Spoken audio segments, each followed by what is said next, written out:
The screaming alarms filled Marcus's ears as his navigation ship tore through the atmosphere of an unknown planet. Red lights flashed across the control panel while smoke poured from damaged circuits.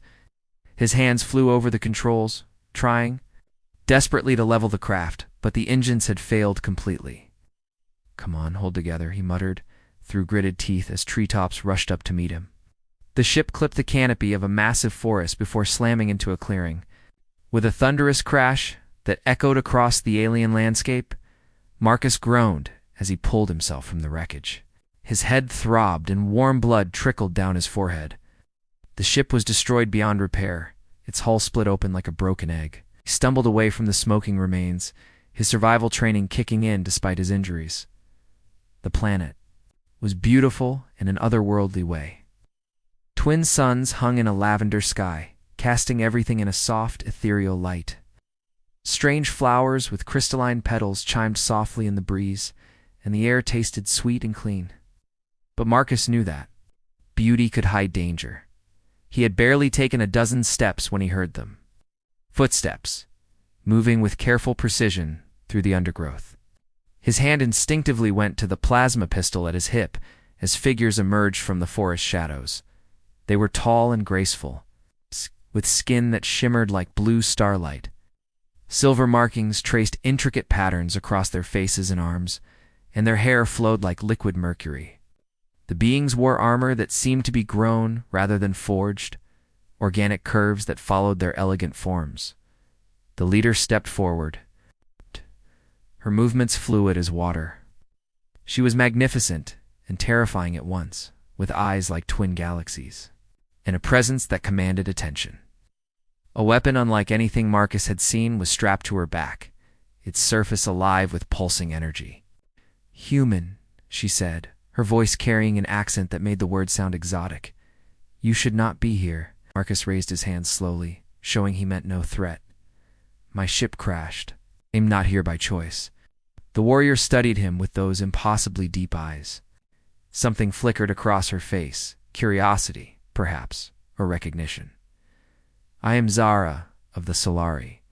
You will come with us." Other warriors emerged from the forest, their weapons trained on him, but not quite threatening. Marcus counted at least a dozen, all women, all watching him with a mixture of suspicion and fascination that made him deeply uncomfortable. "What happened to my kind?" Marcus asked, as they began walking. "The last human expedition to this sector was 2 centuries ago." Zara's jaw tightened. "They brought war, death, broken promises." She glanced back at him. "Commander Vega will decide. Your fate." As they walked through the alien forest, Marcus noticed how the other Solari stared at him. Some whispered among themselves, their voices like wind chimes. A few seemed afraid, but others watched him with something that looked almost like hunger. The Solari settlement appeared suddenly, as if it had grown from the forest itself. Crystalline spires twisted toward the sky, connected by bridges that seemed to float without support. Gardens bloomed in impossible colors, and waterfalls cascaded upward in defiance of gravity. "Your people built this?" Marcus asked. Awed despite his situation, "We are Solari," Zara replied with pride. "We shape matter with our will, bend energy to our purpose. Your crude metal ships seem primitive by comparison." They entered the central spire through walls that parted like curtains at Zara's approach. Inside, the architecture was even more breathtaking. Living light flowed through transparent tubes in the walls, and the floor felt warm and alive beneath his feet. Commander Vega waited in the central chamber. She was older than Zara, her silver markings more elaborate, her presence radiating authority, and barely contained power. When she saw Marcus, her expression hardened. "Another human," she said with distaste. "Have we not suffered enough?" Commander Zara said carefully. "He crashed. His ship was destroyed. He poses no immediate threat." Vega circled Marcus like a predator, evaluating prey. "The last humans who came here spoke of peace while preparing for war. They studied our defenses, learned our weaknesses, then attacked when we trusted them." Her eyes blazed. "Many died because of human treachery." Marcus met her gaze steadily. I had nothing to do with that. I'm a navigator, not a soldier. All humans are soldiers when it suits them, Vega spat. You will be held until the council decides what to do with you. As guards moved to escort him away, Marcus caught Zara watching him with an expression he couldn't read. There was something in her eyes that gave him hope, or perhaps made his situation more dangerous than he realized. Forbidden attraction, the holding chamber was more comfortable than Marcus had expected. The walls were smooth and warm, emanating a soft glow that adjusted to his circadian rhythms. A bed grew from the floor at his touch, conforming perfectly to his body. Despite being a prisoner, he felt oddly at peace. Zara visited him the next morning, carrying a tray of food that looked like jeweled fruit but tasted familiar somehow. She sat across from him, her silver markings seeming to pulse with her heartbeat. The council meets tomorrow to decide your fate, she said quietly. Commander Vega wishes to send you away, but others are curious about humans. What do you wish? Marcus asked, studying her beautiful alien features. Zara looked away. It does not matter what I wish. I am bound by duty. That's not an answer. She met his eyes then, and Marcus saw conflict there. You are not what I expected, she admitted. The stories paint humans as monsters, but you seem ... She struggled for words. Different.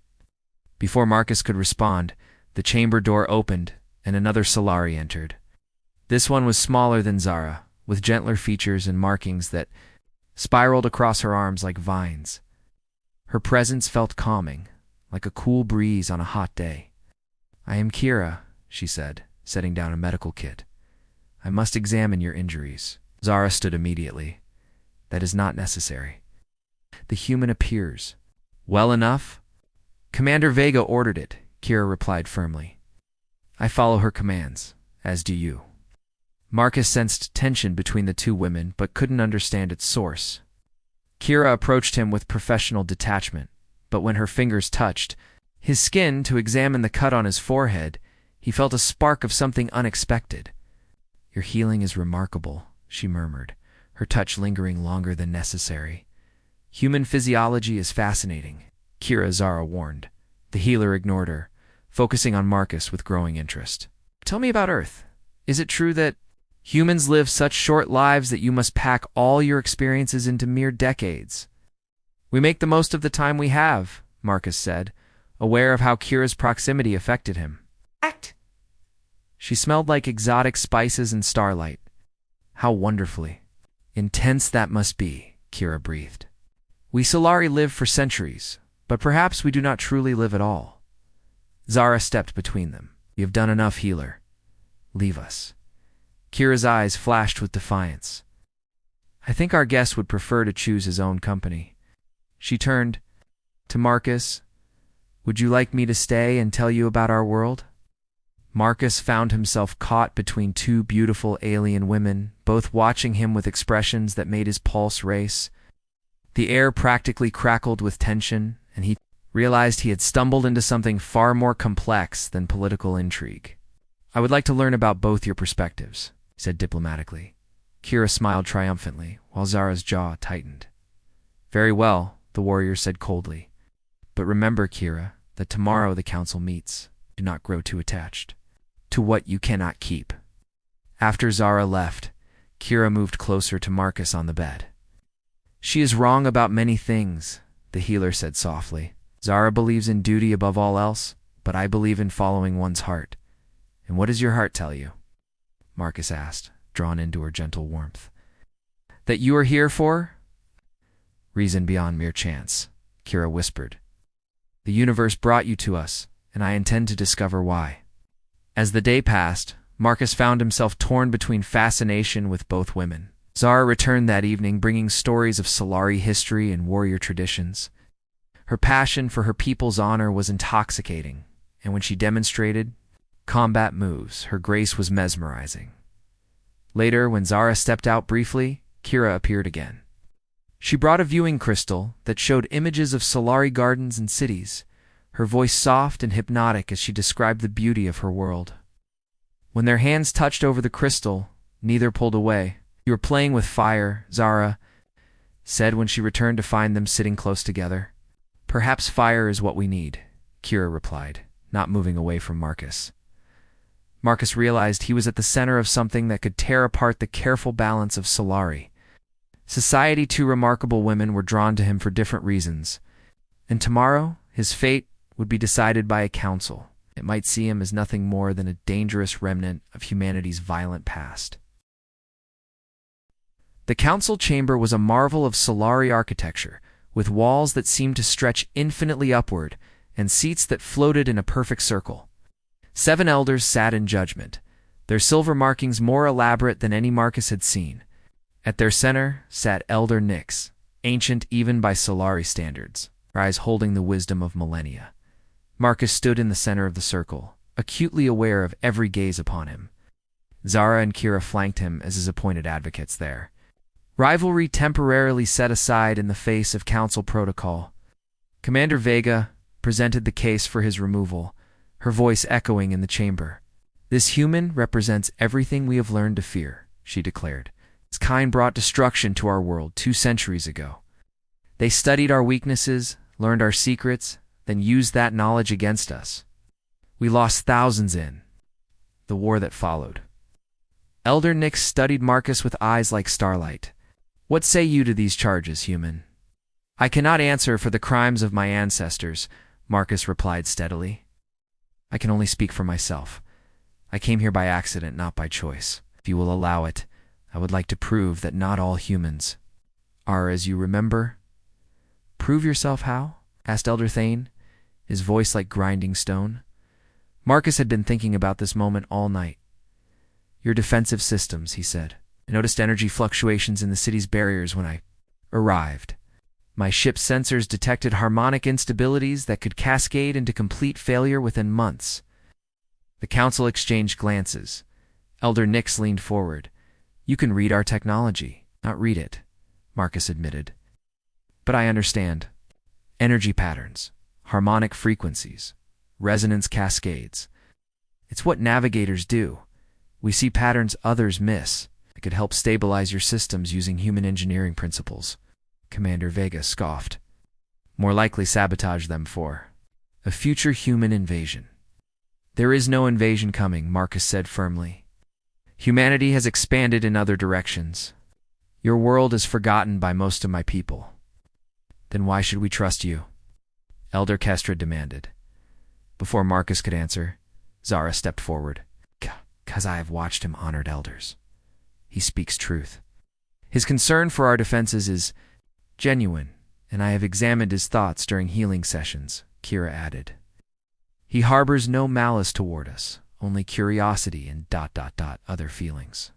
The last words carried a weight that made several council members exchange meaningful looks. Marcus felt his cheeks burn as he realized Kira had revealed more than she intended. Elder Nyx raised her hand for silence. "You speak of patterns, human. What patterns do you see in our current situation?" Marcus chose his words carefully. "I see a proud people isolated by past trauma, missing opportunities for growth because of fear. I see defensive systems failing because no one wants to acknowledge they might need outside help. And I see 2 remarkable women torn between duty and desire because of my presence." "Bold words," Elder Thane rumbled. "Perhaps too bold." "He speaks wisdom," Elder Nyx said quietly. "We have become so focused on past wounds that we ignore present needs."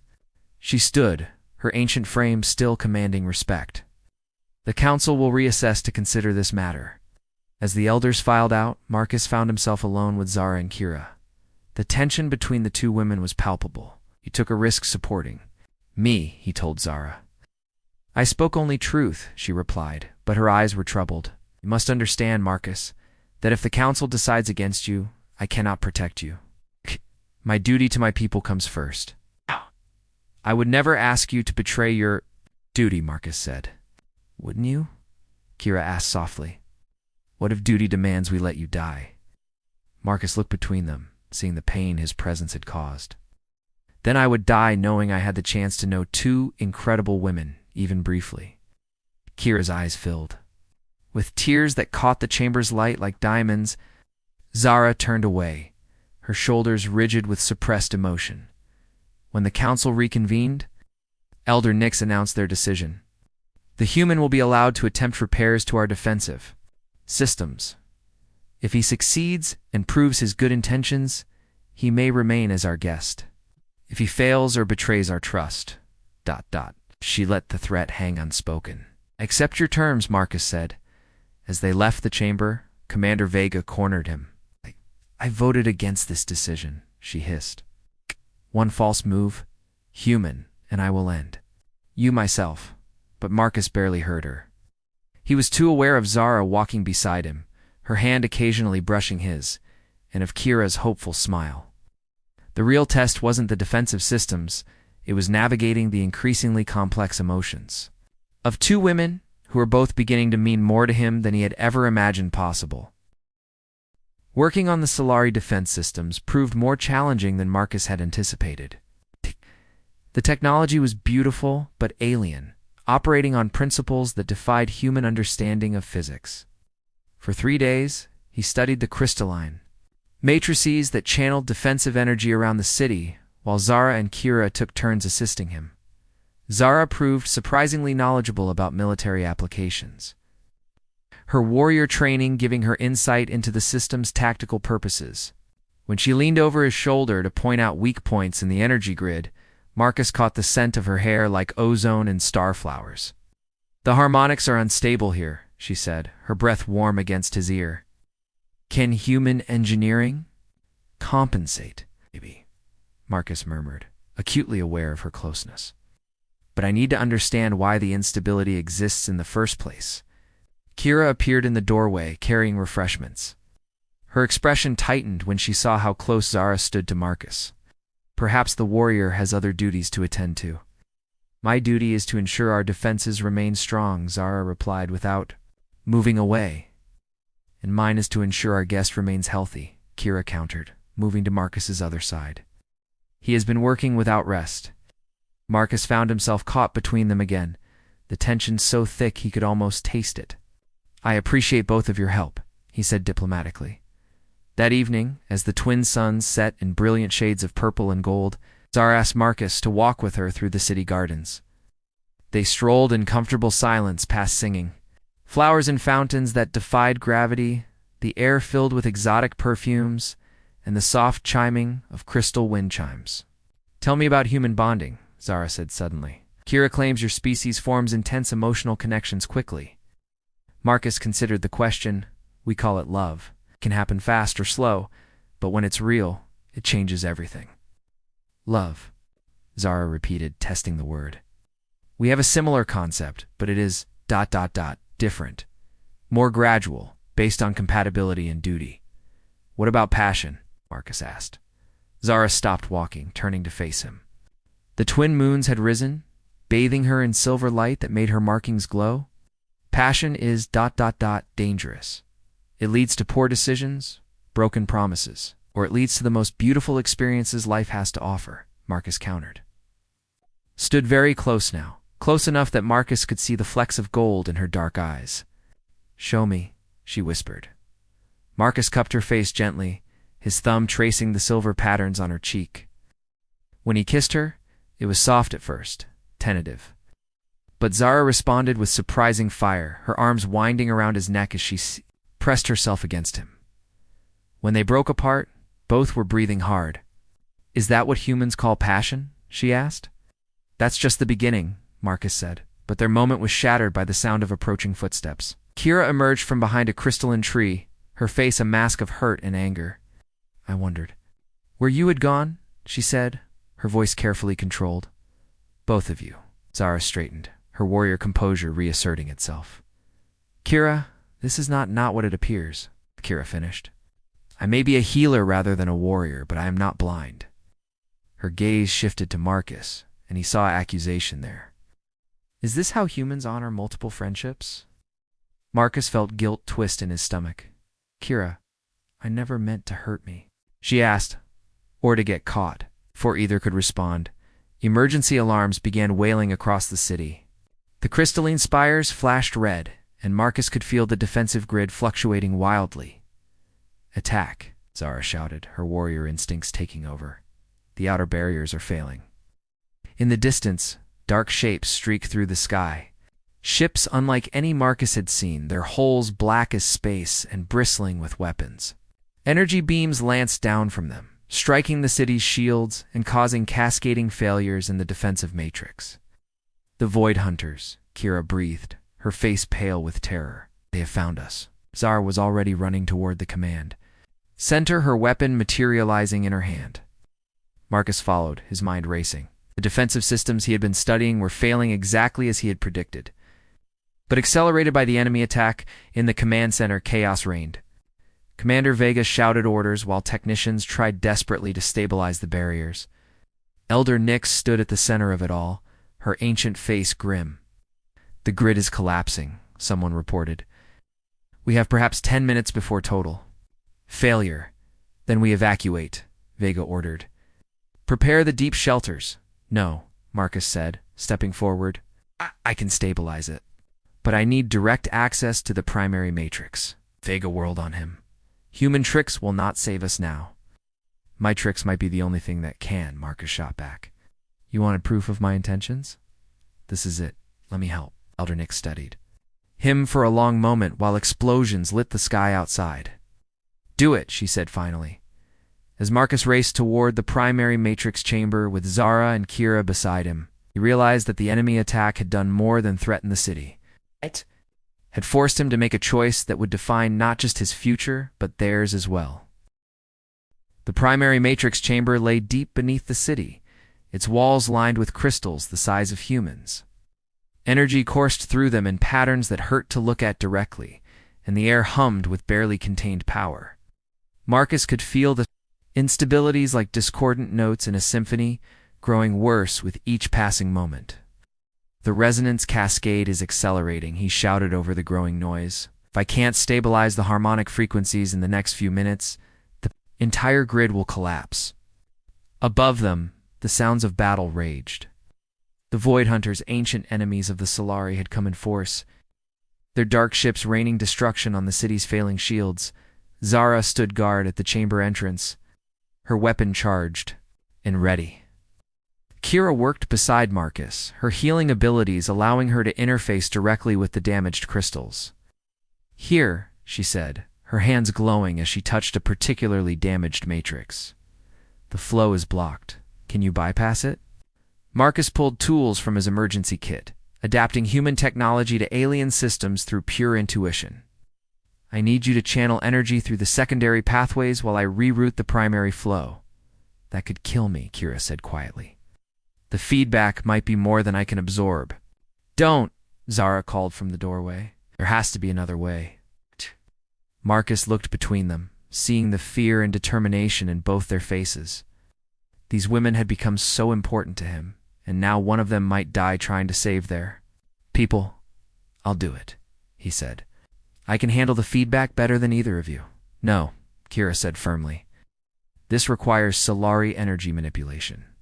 You cannot survive what I can." Before Marcus could argue, explosions rocked the chamber. Through the entrance, they could see fire in the tunnels above. The Void Hunters had broken through the outer defenses. "We're in the city," Zara reported. Grimly, "We're out of time." Marcus made his choice. He grabbed Kira's hands and placed them on the primary crystal, then put his own hands over hers. "Together," he said, "we'll share the load."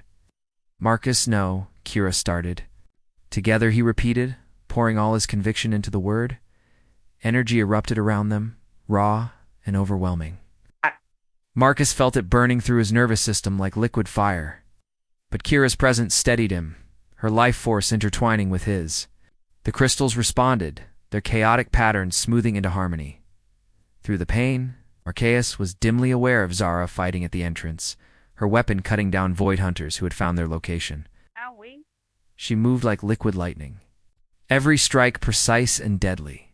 "It's working," Kira gasped. "The grid is stabilizing." Above them, the city's shields flared to brilliant life, stronger than they had been in decades. The Void Hunter ships, caught off guard by the sudden restoration of the defenses, found themselves trapped inside a barrier they could no longer penetrate. But the effort had cost them. Marcus collapsed, his human physiology overwhelmed by the alien energies. Kira caught him as he fell, her own face pale with exhaustion. "Is he?" Zara asked, abandoning her post now that the immediate danger had passed. "Alive," Kira whispered, her hands glowing as she poured healing energy into Marcus, but barely. As Marcus drifted in and out of consciousness over the next several hours, he became aware of voices around him, Elder Nick speaking with reverence about his sacrifice, Commander Vega grudgingly admitting that perhaps not all humans were enemies, most clearly Zara and Kira talking softly about him. "Kira would save us all," Kira was saying, "even knowing it might kill him." "I was wrong about him," Zara admitted. "Wrong about many things. I thought duty meant following orders without question, but true duty is protecting what you love." "Well, we both love," Kira corrected gently. Marcus opened his eyes to find both women watching him with expressions of relief and something deeper. "Did we win?" he asked weakly. "The Void Hunters are gone," Zara said. "The city is safe. The Council has voted unanimously to offer you full citizenship among the Solari." "What about?" Marcus looked between them, unsure how to ask about the tension that had existed before the attack. Kira smiled softly. "We have been talking. In our culture, it is not unknown for bonds to form between multiple people when the connection is genuine." "Are you saying," Marcus began. "I am saying," Zara interrupted, "that perhaps humans and Solari are not so different when it comes to matters of the heart." Marcus felt a weight lift from his chest that had nothing to do with his physical injuries. "And you're both okay with this?" "We will learn together," Kira said, taking his hand. "All three of us," Zara added, taking his other hand. Outside, twin suns were rising over the Solari city, their light filtering through the restored shields in patterns of breathtaking beauty. Marcus realized that sometimes the greatest adventures began not with leaving home, but with finding a new one in the most unexpected place. As the three of them watched the sunrise together, Marcus knew his navigation days were over. He had found something worth staying for, not just love, but a future where humans and Solari could build something beautiful together. The stars would always be there. But this moment, this connection, this love shared between three hearts, this was worth navigating toward forever.